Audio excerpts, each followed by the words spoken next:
Pernahkah kamu bertemu seseorang yang hanya sekali hadir, tapi kesannya tak pernah hilang? Bukan karena wajahnya yang rupawan, bukan karena hartanya yang melimpah, tapi ada sesuatu dalam dirinya, sesuatu yang tak terlihat namun terasa. Sebuah kekuatan tak kasat mata yang membuat kehadirannya membekas selamanya. Video ini akan mengungkap 10 keterampilan diam-diam yang membuat seseorang menjadi tak tergantikan, bahkan di tengah keramaian dunia yang penuh suara. Ini bukan sekadar soft skill, ini adalah seni hidup yang ketika dikuasai akan membuatmu diingat oleh orang-orang bahkan saat kamu telah lama pergi. Banyak yang mengejar popularitas tapi lupa menjadi pribadi yang berkesan. Banyak yang ingin viral tapi tak tahu cara menyentuh hati. Padahal, orang-orang yang paling dirindukan bukan yang paling menonjol, tapi yang paling menyentuh jiwa. Dari cara kamu mendengar, berbicara, hingga cara kamu hadir tanpa kata. Semua itu bisa menjadi kekuatan besar jika kamu tahu cara memanfaatkannya. Jangan anggap remeh. Dunia ini penuh dengan orang biasa, tapi hanya sedikit yang benar-benar tak terlupakan. Jika kamu ingin menjadi seseorang yang dikenang, bukan dilupakan, maka kuasailah 10 skill ini. Karena terkadang, yang paling mengubah dunia adalah mereka yang tidak banyak bicara tapi meninggalkan jejak abadi di dalam hati. Jadi, dari 10 skill tadi, berapa yang sudah kamu miliki? Ingat, dunia ini akan melupakan banyak hal, wajahmu, pekerjaanmu, bahkan prestasimu. Tapi cara kamu membuat orang lain merasa akan bertahan selamanya. Kamu tak perlu menjadi sempurna untuk diingat, kamu hanya perlu menjadi nyata dan tulus. Jadilah sosok yang hadir, bukan hanya ada. Jika video ini menyentuhmu, jangan lupa klik like, subscribe, dan bagikan pada mereka yang perlu tahu bahwa kehadiran mereka juga bisa berarti.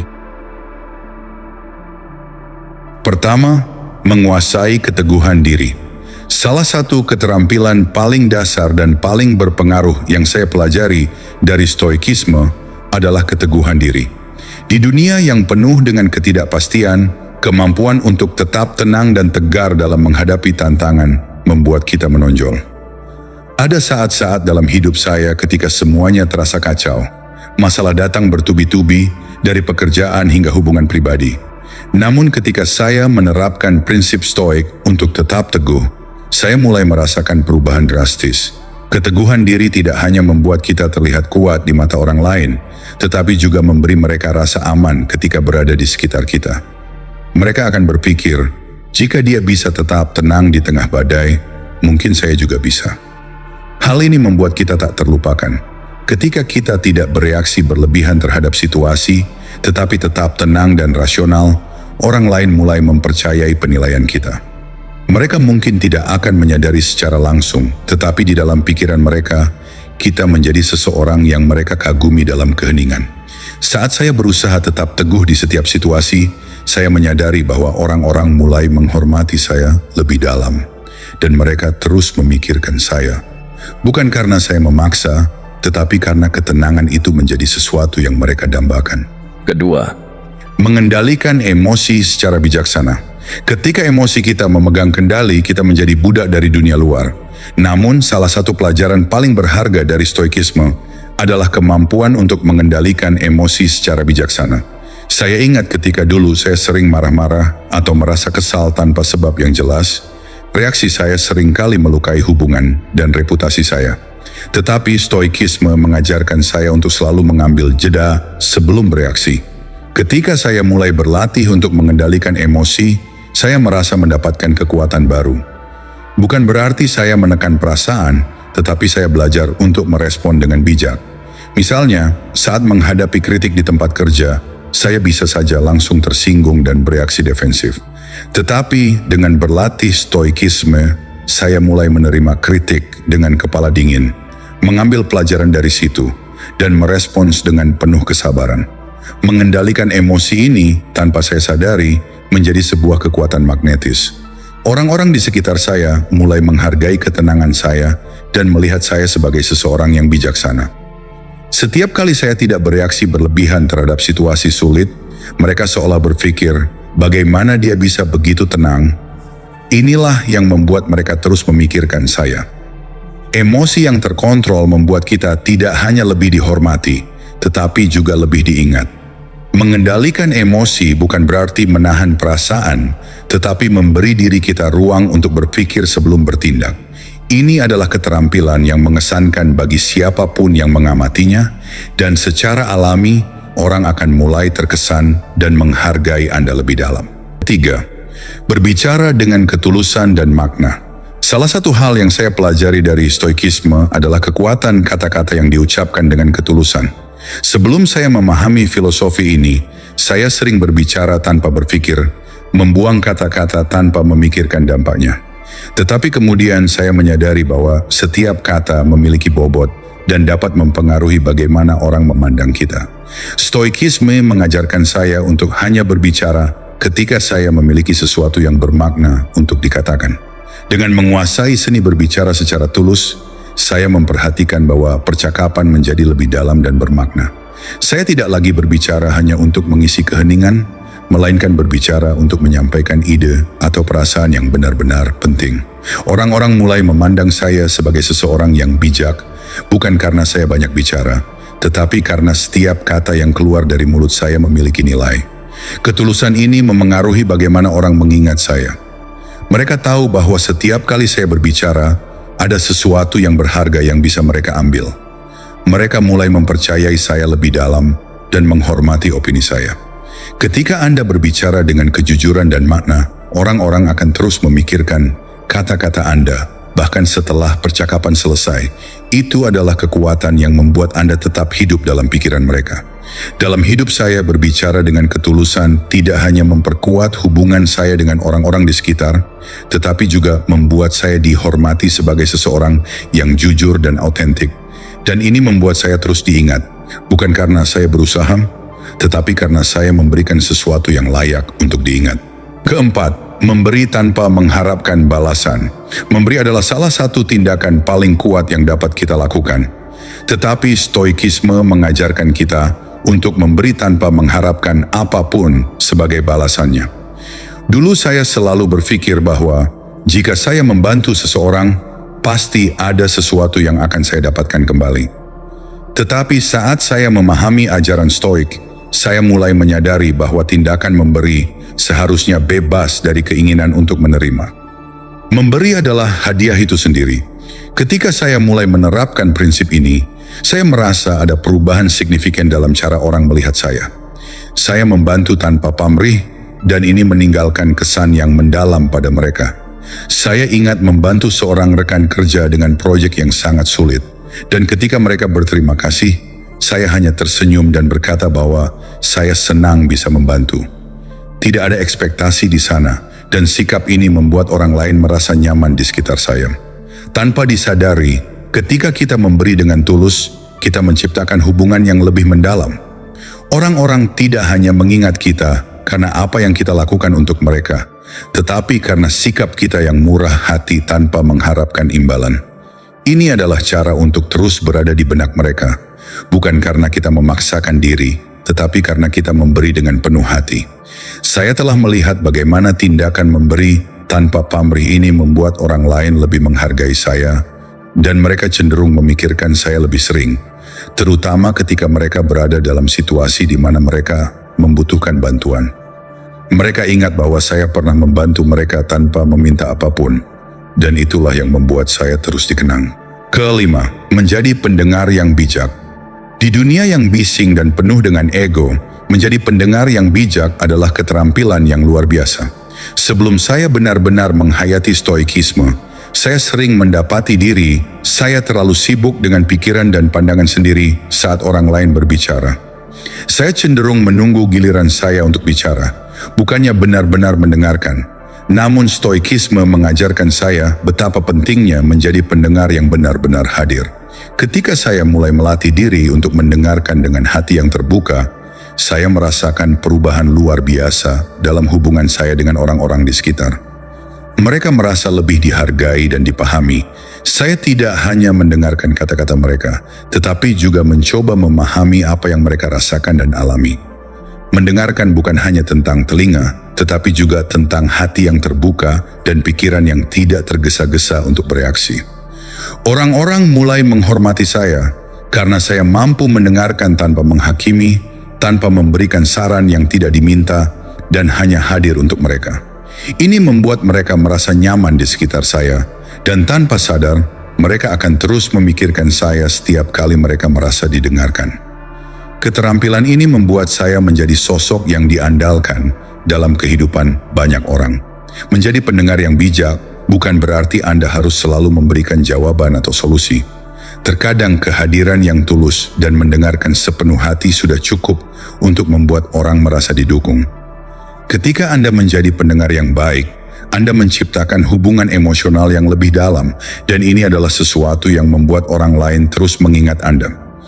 Ketenangan dan kemampuan Anda untuk mendengarkan dengan penuh perhatian adalah sesuatu yang langka, dan itu membuat Anda tak terlupakan. Keenam, memiliki integritas yang tak tergoyahkan. Integritas adalah fondasi dari semua tindakan kita.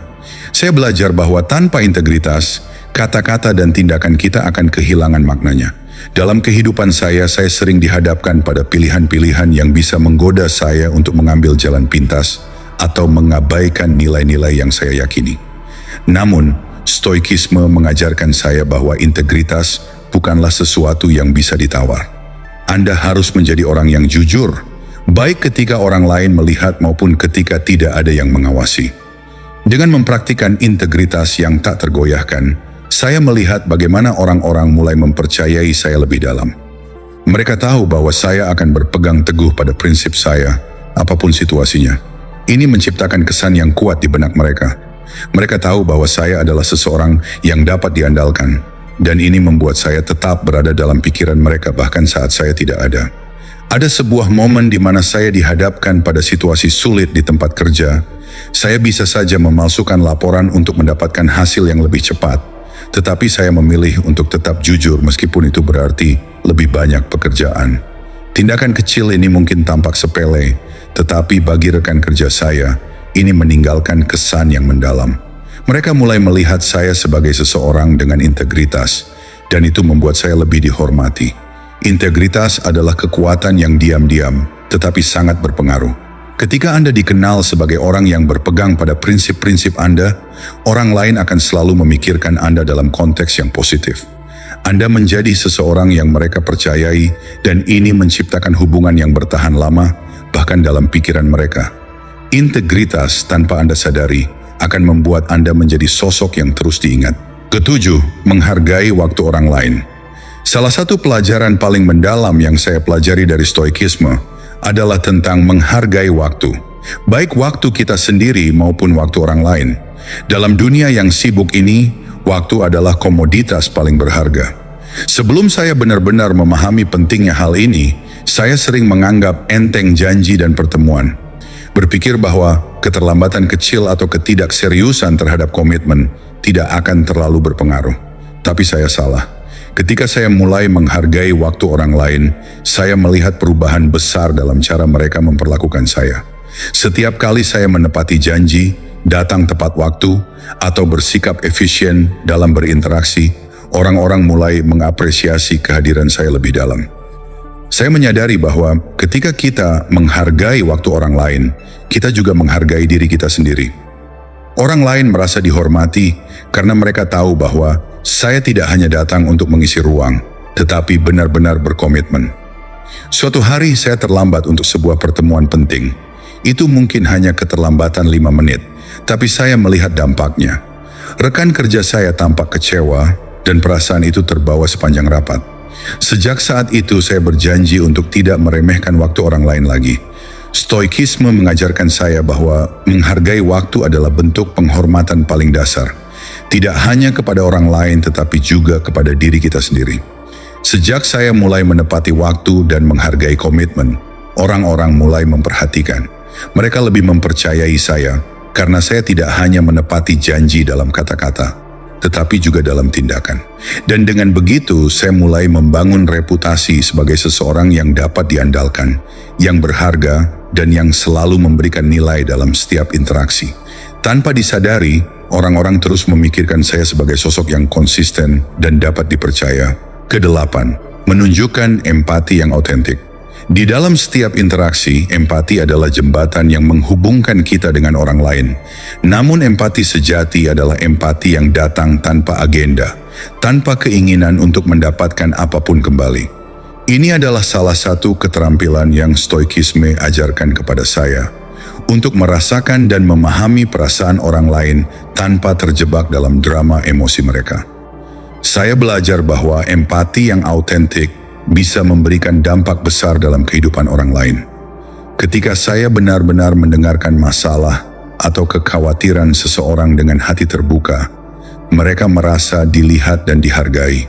Saya ingat suatu kali seorang teman datang kepada saya dalam keadaan tertekan. Dan meskipun saya tidak memiliki solusi untuk masalahnya, saya mendengarkan dengan penuh perhatian. Setelahnya, dia mengatakan kepada saya bahwa meskipun saya tidak bisa memberikan jawaban, mendengarkan saja sudah cukup membuatnya merasa lebih baik.